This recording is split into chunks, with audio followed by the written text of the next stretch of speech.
Hi everyone, it's Diane Morales here with Visions and Traditions Realty, and we're doing our Tidbit Tuesday. Yay, woohoo!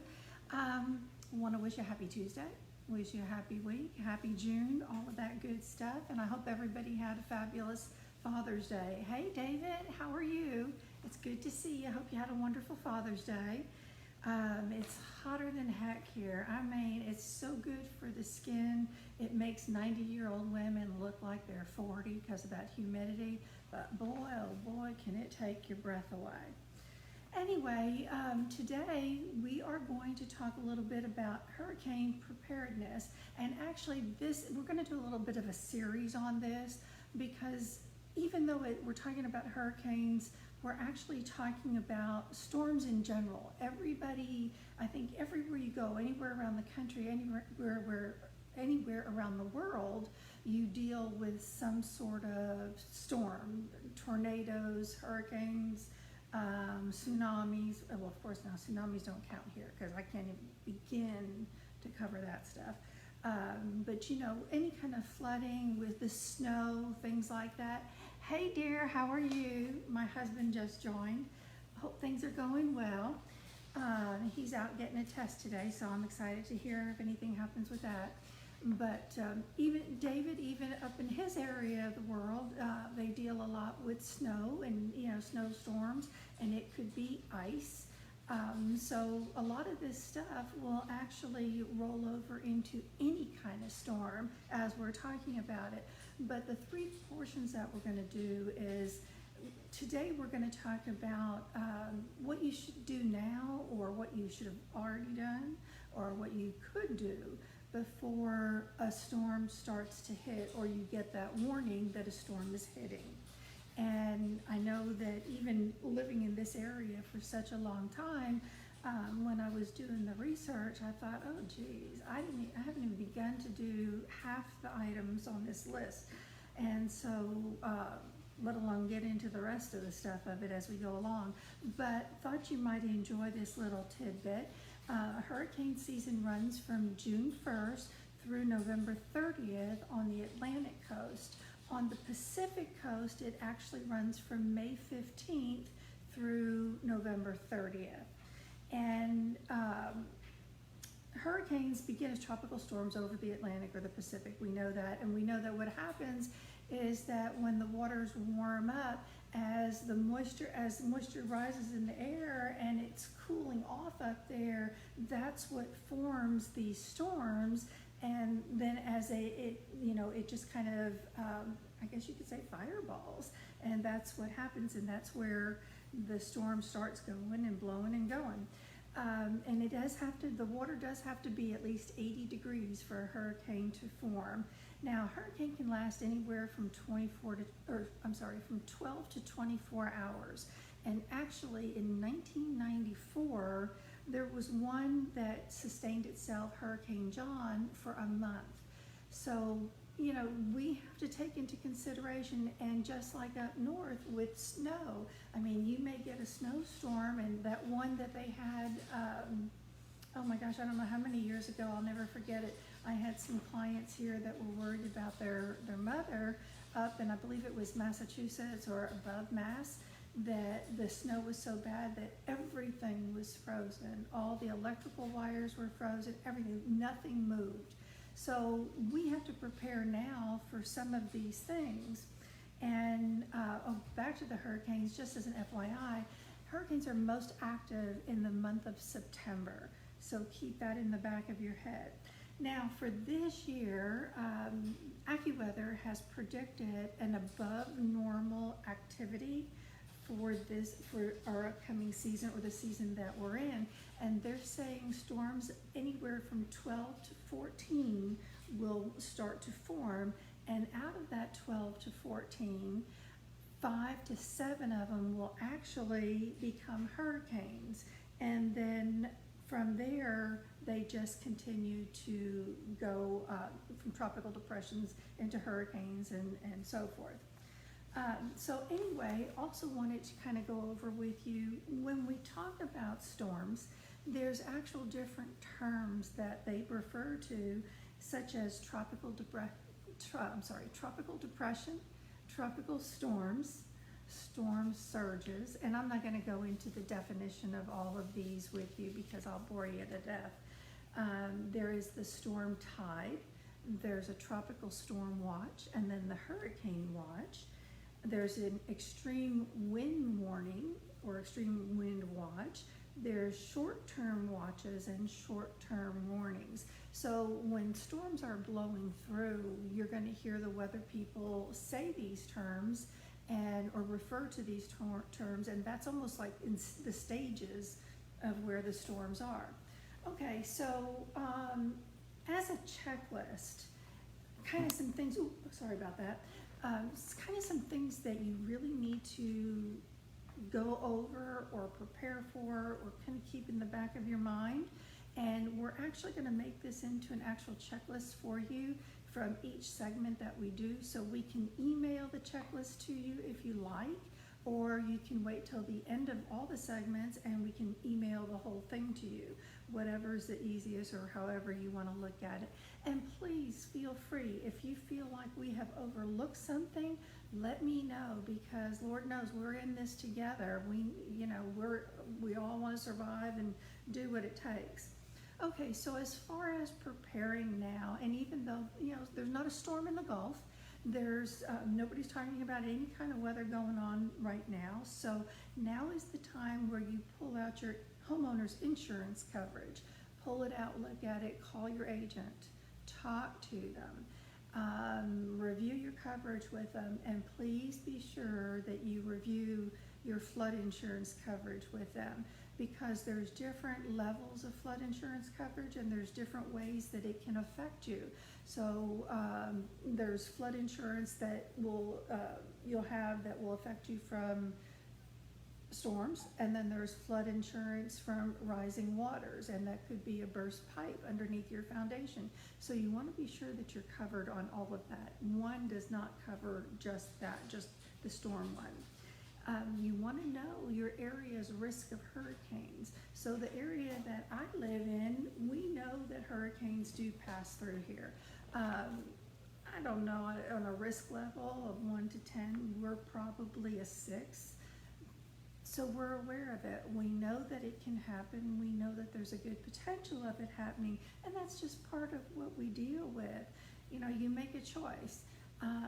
Some people live in the areas where there's a lot of tornadoes. I mean, everywhere you live, there's going to be something that you deal with. You just have to be aware of it. So that being said, the next thing that you want to do is your community will have some sort of a warning system.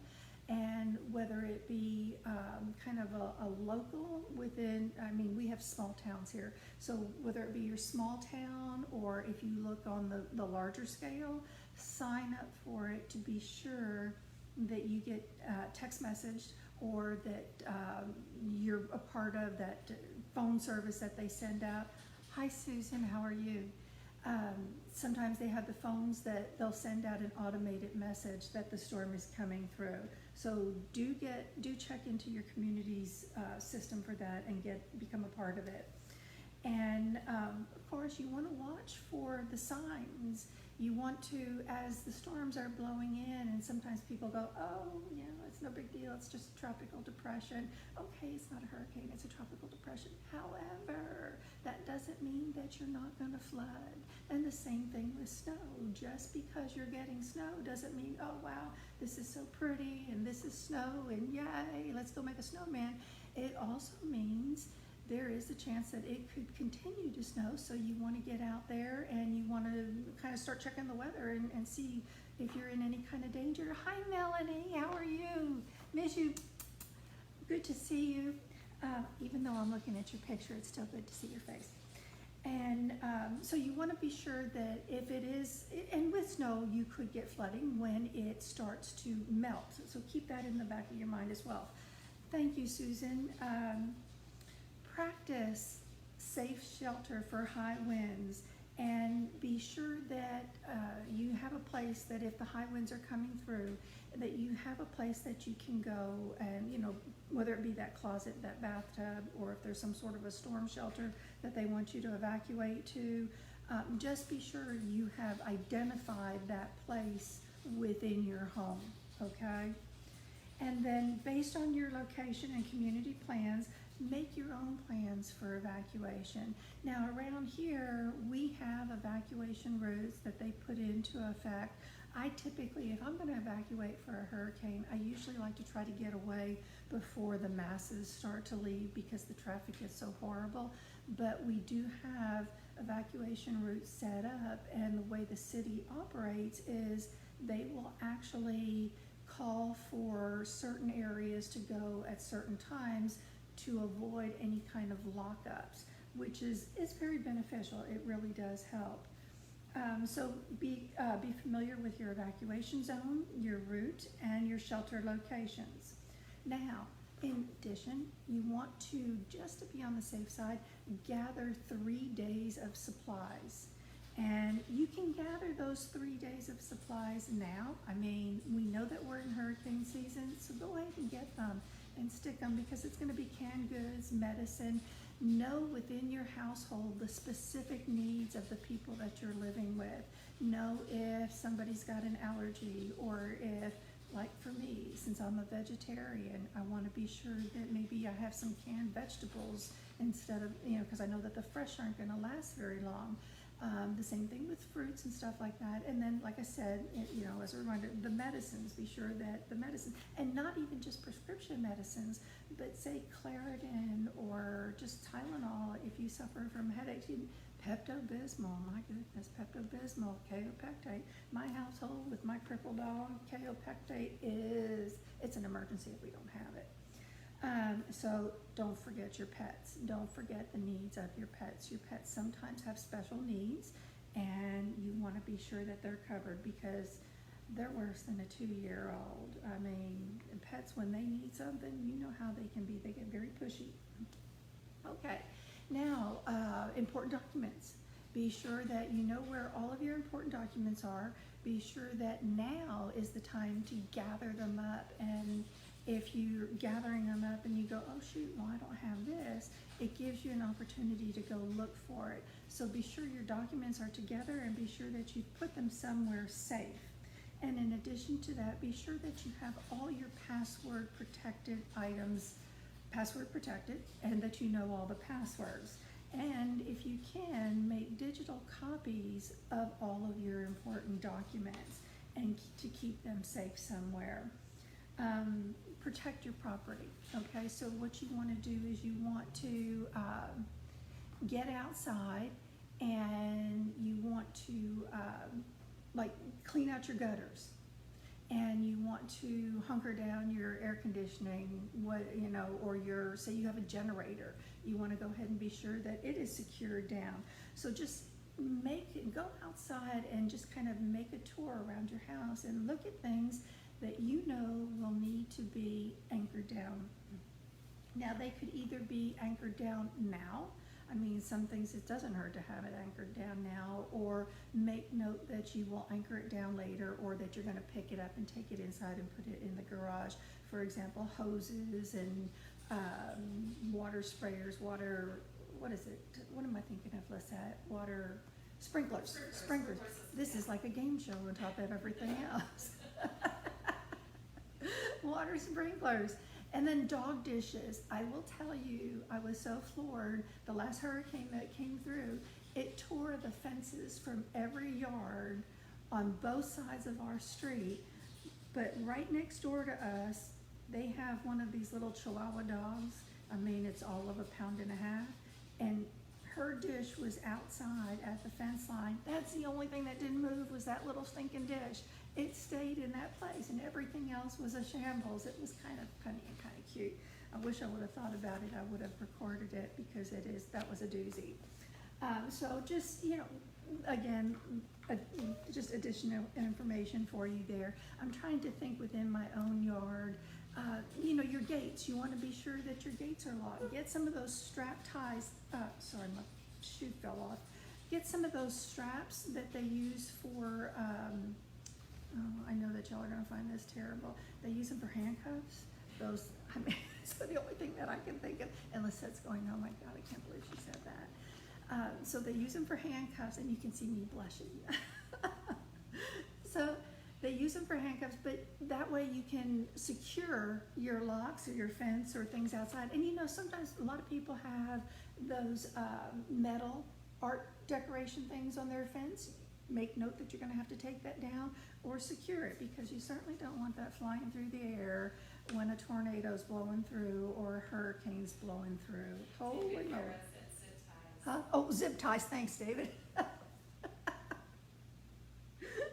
Sorry. Handcuffs, I'm sorry.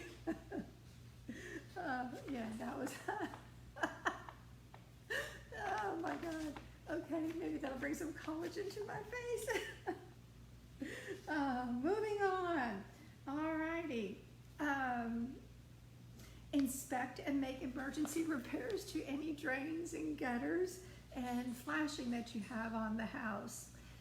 It's a good time to do that, just like, you know, they say it's seasonal when daylight savings and daylight, well, spring forward, spring back, whatever, that they tell you to change the battery in your alarm system.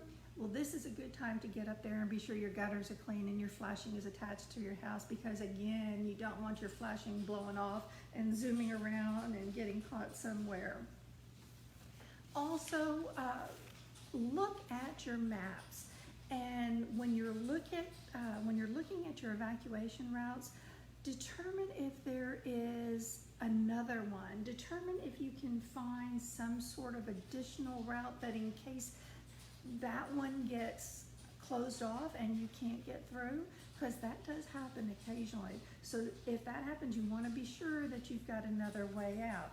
And for us here in this area, we really only have 2 ways of getting out of town. So we've got to be very, very careful. So, you know, just think about that and think about your area and the way it works there. Photograph all your belongings. Photograph and video all your belongings, and actually take it a step further. Photograph and video from the exterior of your house. You want to stand at the curb and you want to videotape that, and you want to even videotape your mailbox, videotape your car, videotape the inside of your garages, pictures of all of that, and then take it to the inside. Photos and videotapes of everything that you have. Even if you think it's not important, it is important, because it's yours. You've worked hard for it, you need it, you need to have it documented. You need to know that where it is, and when it comes to mind, you need to know where to look to find it. Again, review your shelter-in-place plan. Oh, I don't think I said that before. Review your shelter-in-place plan. In case you're one of those that likes to stay, and you're one, you know, you kind of go, oh, it's not so bad. My house is built to 120-mile-an-hour winds, and we can take this. This is no problem. And I'm sure that you all have seen on television, people in Galveston, when they have those hurricane parties, it is a party. So if you're going to do that, review it, look at it, and just be sure you have enough booze to get you through. I'm kidding on that part. That's only if you're having a party in Galveston. Be sure you have enough coffee and water to get you through when you do your shelter in place. Make a disaster kit. Be sure that it's stocked and be sure that it's fresh.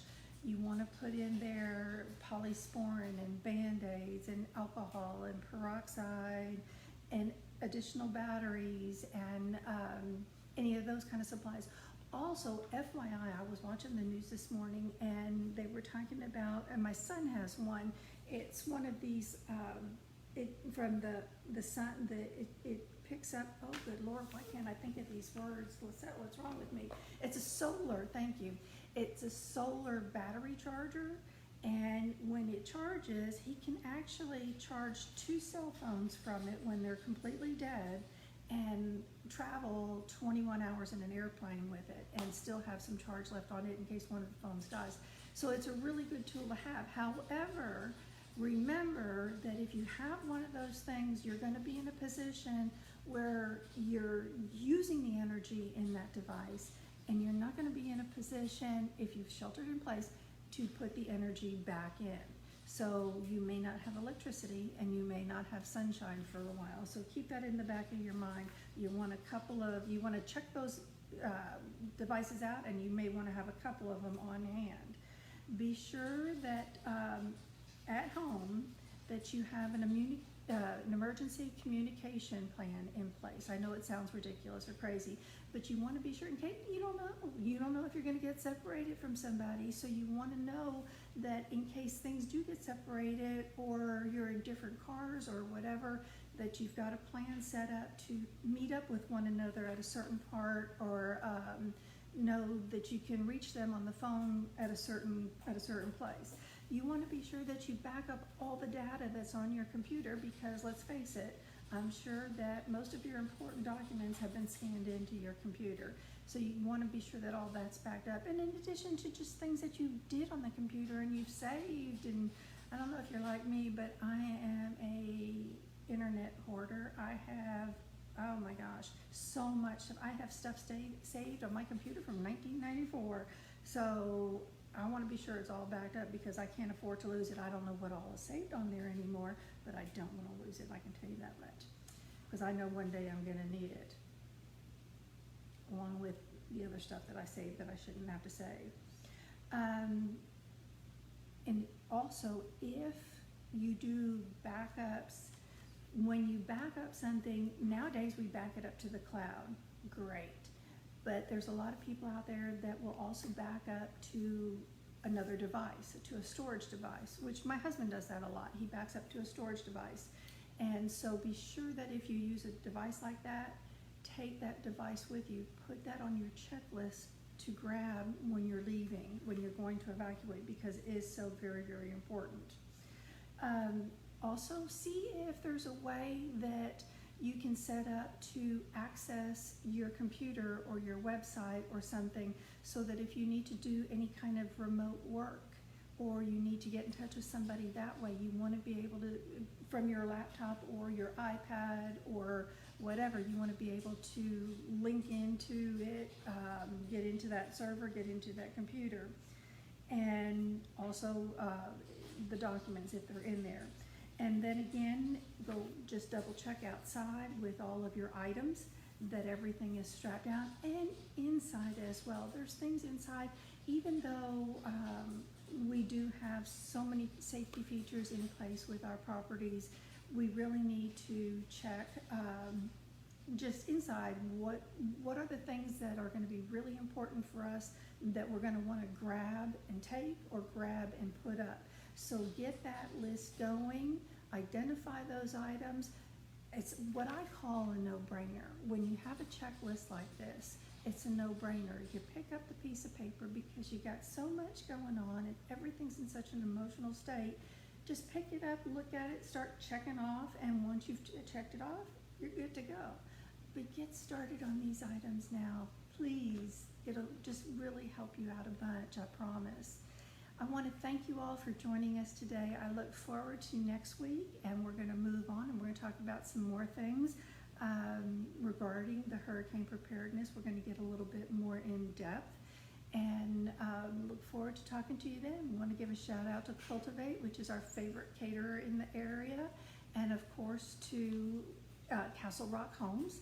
They are a builder in the area that is built on your lot, and starting at $95 a square foot, and you can't find that anywhere. And that actually means at $95 a square foot, they will put in walls. Might not be fancy walls, but they'll put in walls for you, I promise. And I'm trying to think anything else. And you know what? Don't forget, above all and foremost, if you have any real estate needs, please give us a call. That's what we're here for. We're here to research. We're here to be your expert. We're here to handhold you through a transaction. We're here to be all things real estate to you. We've got a great team of realtors here in this office, and we really look forward to working with you and helping you with anything real estate. Give us a call. See you next week. Bye.